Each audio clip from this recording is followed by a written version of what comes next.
Saturday, December 3rd, Pitt State football hosting Northwest Missouri in the third round of the NCAA D2 National Playoffs.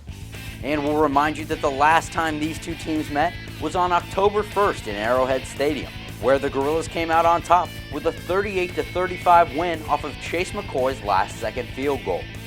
Weather conditions weren't ideal to start this game, however, with the rain coming down hard.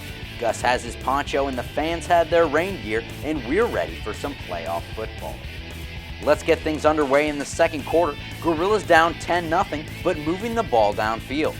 Pitt State inside Northwest territory, and Jason Spradling rips off runs of 12, 4, and 8 yards on consecutive plays to put the Gorillas on the 1-yard line. Mandel Dixon would punch it in on the next play, Gorillas on the board 10-7. A few possessions later, still same score, Gorillas with the ball on the Northwest 35-yard line. And Zach Dickey takes advantage of some open space. Going 30 yards before being brought down at the 5, the drive would end with a Chase McCoy field goal, and we're all tied up at 10. Neither team would score until midway through the third quarter, and it would be the Gorillas that would do it. Zach Dickey buying himself some time, and he heaves it downfield to John Brown. 78 yards for the score. It's Brown's first of the day, and the Gorillas take a 17-10 lead. Northwest would go 3 and out on their next drive, so Dickey and the Gorillas get the ball on their own 31. Pitt State would take some time off the clock with a couple of rushing plays, and then on first down, Dickey would connect with Brown once again. This time 42 yards for the score. Brown hauls it in despite the tight coverage. Gorillas go up 24-10. And they would keep that momentum going into the fourth quarter. Mandel Dixon would add another 1-yard score, and John Brown would haul in a 15-yard catch for his third TD of the day. Gorillas go on to win big. 41-16 the final score. Pitt State advancing to the national semifinals, where they'll host Delta State next Saturday.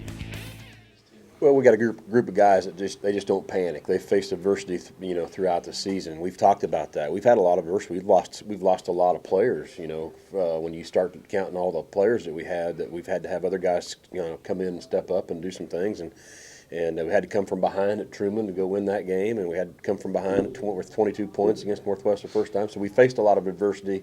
They're not going to panic. The neat thing about our players is, you talk to a defensive lineman and they give the secondary credit. You talk to Elijah and he gives the defensive line the credit. And I think that's a great example of how close this team is. They're very unselfish, and therefore, we're able to go a long way because they put the team in front of themselves. We really didn't talk much. We had in our game plan to get the ball to, of course, on the edge as much as possible and in the air as much as possible to keep them spread out. But we never got to it as much in the first half, and so once we were able to see more of what they were doing, it allowed us to talk about it at halftime and then, really attack in the second half when we had the opportunity. Pittsburgh State played very well today, made a lot of plays. I've got to give them a lot of credit. John Brown, wow, what an exciting young man. I wish he was a senior. He's a good football player. And I can't say enough about Zach Dickey. What a class act guy. They played very well today. They made plays when they needed to make plays. I thought we did some really good things today. Obviously, we didn't make those plays that we needed to. Had some drops. That's uncharacteristic of our football team. Usually, we make those plays. You know what? I never really saw that it wasn't going to happen today. Everybody on the sideline, they looked like they were still in the game. Nobody had checked out at all. So. For the past 2 weeks, we've done that. And everybody believes until that last second runs off the clock. So, honestly, I did not at any point think that we were out of that game.